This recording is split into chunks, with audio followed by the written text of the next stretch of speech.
Hey everyone, so here's lesson 2, level 8, the choose your own adventures using both static variables and static methods. These all kind of work roughly the same way. So let's start off with a Kickstarter. I did all of them over the weekend and might just be easier to do. So here's my project runner. These things here are stuff that I had added to actually for the to do in number 2 down here. But let's take a gander at the project Java.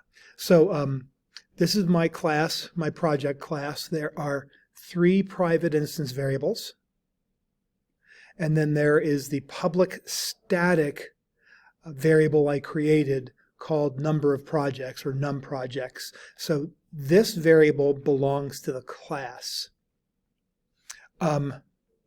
These variables belong to the different instances of the class. So if you'll notice down here in line 22, here is the constructor for making a project object, and each project you create has a string, which is has a name, which is a string, has a number of backers, which is an int, and has a category, which is a string.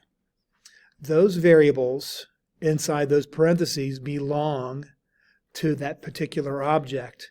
This number of projects or num projects, which I'm incrementing by 1, anytime I create a project object, I'm going to increase the number of projects by 1. And I can do that because it's a static variable and it belongs to the class, not to the object. And then down here is the toString method. This is the get numbers project, which I had to return a string. This is a static method because it belongs to the class. And I needed to print out that there are so many projects on Kickstarter. This toString method belongs to each individual object that you create. And that's what I did back on this side. So over here on this side, I created 4 projects. And I'm going to print out the number of projects. It should be 4, but I need to give it a name. So it's not give it a name, but it belongs to the project class.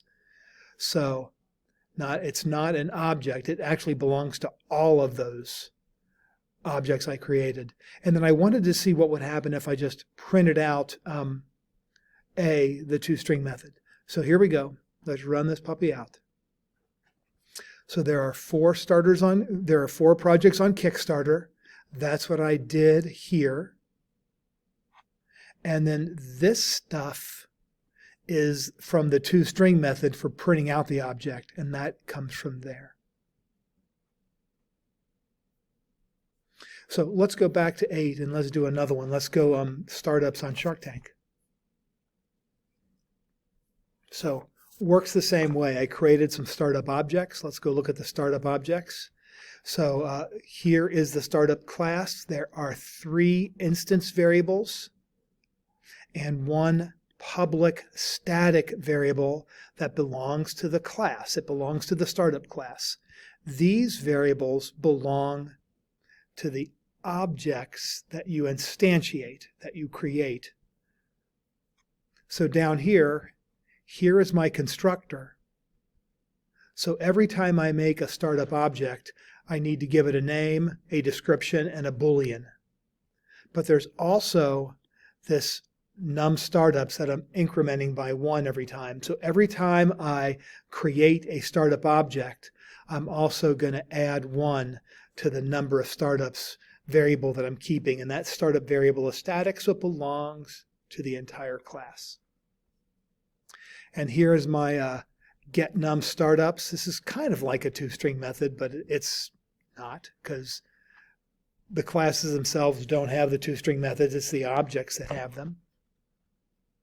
And then here's the toString method for each object that you create. So over here in the startup, I'm going to change this one to false. And I'll change this one to false so we can see what's happening here. And I will print out C and B. So let's see what happens. So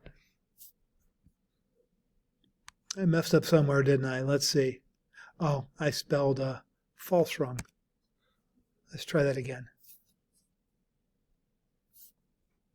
So this is from the get num startups. So that is from this right here. And then these things come from the toString method. So if they got a deal, they print out this. But if they did not get a deal, they printed out no deal with a sad face.